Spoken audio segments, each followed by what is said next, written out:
The moment her weight settled onto my lap, my first thought wasn't scandal.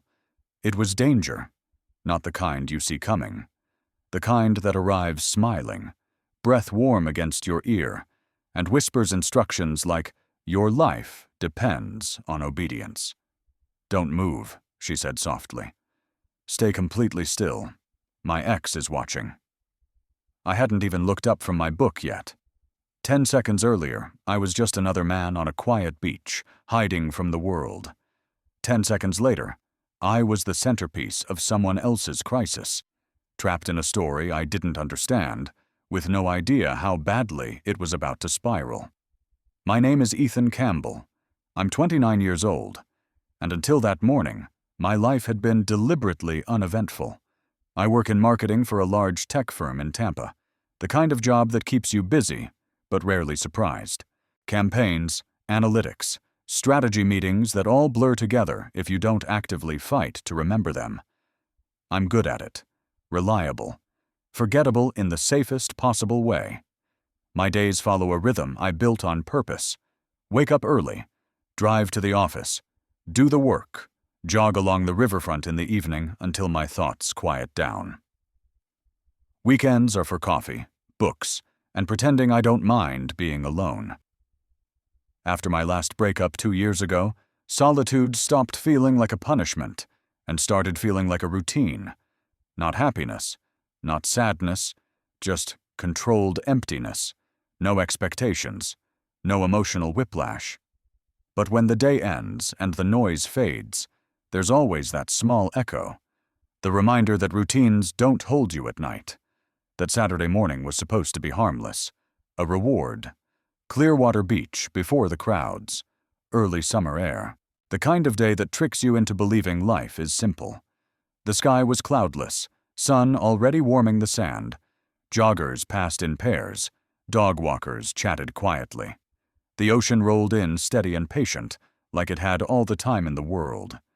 I parked, grabbed my coffee and my book, and walked far enough away from the main path to feel anonymous again. I spread out my towel near the dunes, leaned back against a low concrete wall, and opened my book. The smell of salt, mixed with coffee foam. Perfect. For a while, I was exactly where I wanted to be. No notifications, no conversations, no complications. Then I noticed her. She wasn't loud. She didn't draw attention, but urgency clung to her movements. She walked fast along the shoreline, eyes darting ahead, then behind her. Dark hair pulled into a messy ponytail, white t-shirt, faded jeans, barefoot but not relaxed. I clocked her without meaning to, the way you notice movement before thought. She passed once, then slowed, then stopped. I felt it before I saw it, someone entering your personal space without permission. A shadow crossed my page. I looked up, and before I could say a word, she turned, stepped backward, and sat directly onto my lap. Not beside me, not close, on me. Her body went rigid the second she landed. My heart slammed into my ribs. "I'm sorry," she whispered, lips close to my ear. "I'll explain later." I froze. Her hands gripped my shoulders like anchors. "Please," she added, "just stay still." Every instinct screamed to stand, to push back, to demand answers. But the way she said please, tight, urgent, almost shaking, short-circuited something in me. "Why?" I murmured. Her breath caught. "My ex," she said. "He's right there." I didn't turn my head. Didn't dare. "He can't see my face from here," she continued. "But if he sees me alone, he'll come over. And I can't deal with that today." Her weight shifted slightly, more real now. Too real. I should have moved. I should have said no. But instead, I stayed frozen, staring at the same line in my book like it held instructions for survival. Seconds stretched. The ocean crashed. My pulse pounded. "Is he dangerous?" I asked quietly. She hesitated. "Yes," she said. "Emotionally. And maybe worse if I give him an opening." That did it. I stayed still. her head lowered, resting lightly against my shoulder, like we'd practiced this 1,000 times. From the outside, we probably looked like a couple sharing a private moment. Inside, my mind was racing. Who was she? Why me? And how does a stranger decide your lap is the safest place to hide? "Thank you," she whispered after a long moment. "I know this is insane." "It's unexpected," I said. A small, humorless laugh escaped her. "That's one word for it." We stayed like that longer than was comfortable. Long enough for my muscles to tense. Long enough for awareness to sharpen. The warmth of her.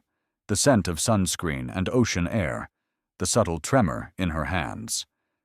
Finally, she exhaled. "He's gone," she said softly. But she didn't move right away. When she finally did, she stood quickly, turning to face me. Up close I could see it now, the exhaustion in her eyes, the tight control barely holding together. "I'm so sorry," she said again. "I shouldn't have done that." "It's okay," I replied automatically, though my heart was still trying to escape my chest. She studied my face like she was committing it to memory. "You didn't panic," she said. "Most people would have." "I don't panic easily," I said. "I just process later." A corner of her mouth lifted, a real smile this time, small, grateful. "Can I buy you a coffee?" she asked. "As a thank you, and maybe an apology."